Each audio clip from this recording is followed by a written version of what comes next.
Say hello to Louis Cato and the Late Show Band.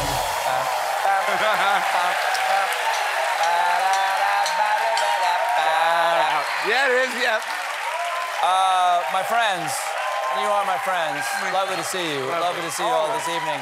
Tonight, ladies and gentlemen, out there, everybody watching, we got from the film Your Place or Mine on Netflix now. Jesse Williams is going to be out here in a little bit. Woo! Yeah. And really, America's sweetheart, Jim Gaffigan, is all going to be out here in just a moment. Lovely. Folks, if you watch the show, you know that I spend most of my time roaming the news forest, felling only the finest, most mature story wood, hand-shaping it and boring it, and then adding a pure silver offset G&E mechanism and Andrew Oxley head joint to craft for you the exquisite Trevor James Grenadilla flute that is my monologue. But sometimes I'm slapped awake by a fairground possum, jam a discordant pixie stick into a Fanta can bong, and then shriek whistle a dirge to the drifter's fife of news that is my segment. This is the fuel. This is the clean energy of the future right here.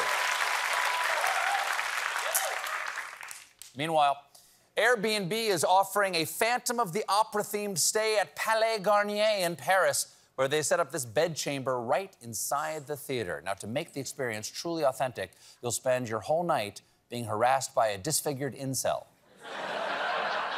C'est l'amour. Meanwhile, everyone is fine.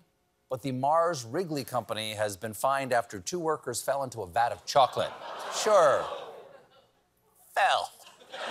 Oh, no, I've fallen into a vat of chocolate. I guess I gotta eat my way out again. Better throw me a life preserver made of nougat. Meanwhile, sandwich chain Subway is exploring selling their business for $10 billion. Now, keep in mind, investors, for $1.50 more, they'll throw in chips and a drink. Meanwhile, really? Sure. Meanwhile, scientists finally found out what a monkey mermaid mummy really is. Now, if you've never seen the famed mystery monkey mermaid mummy, it was discovered decades ago in a Japanese temple, and it looks something like this. Ah! I can understand wanting to figure out what the hell that is, if only to learn how to kill it. But now, scientists using cutting-edge mermonkey technology have discovered that the monkey wasn't an animal, it was merely an object, specifically a doll, likely made in the late 1800s. They determined this based on x-rays and also on what the screaming monkey doll told them when it appeared in their nightmares for the rest of eternity.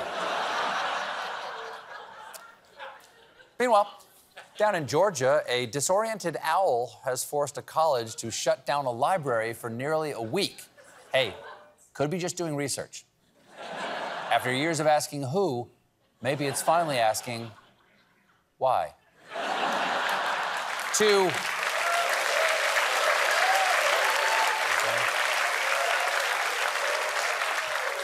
get rid... Really? I didn't expect that. We didn't expect a lot. We predict a lot of things in rehearsal. That was not one of them. To get rid of the owl, the school has hired a professional falconer who left a door open and then tried to shoo the owl away with a really long stick. To recap, open door plus long stick equals professional falconer. I once knocked a frisbee out of a particularly tall bush with a rake. Does that make me a professional beekeeper? Meanwhile, there's news from the best and worst place ever, the internet, because Microsoft has officially retired Internet Explorer. The browser will now spend its time, like many retirees, trying to download Chrome. Calling its grandson. Can we do something about that? Can I see that over there?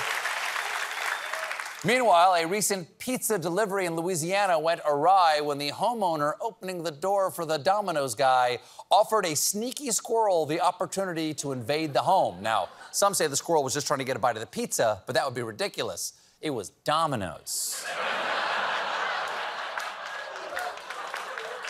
The whole ordeal was caught on the family's doorbell cam. Let's take a look. Hey, how you doing today? Good. So this was either a delivery gone wrong or the start to the world's least sexy porn. Oh, Is that my extra large sausage? I don't have any cash to pay for a squirrel! We'll be right back with Jim Gaffigan.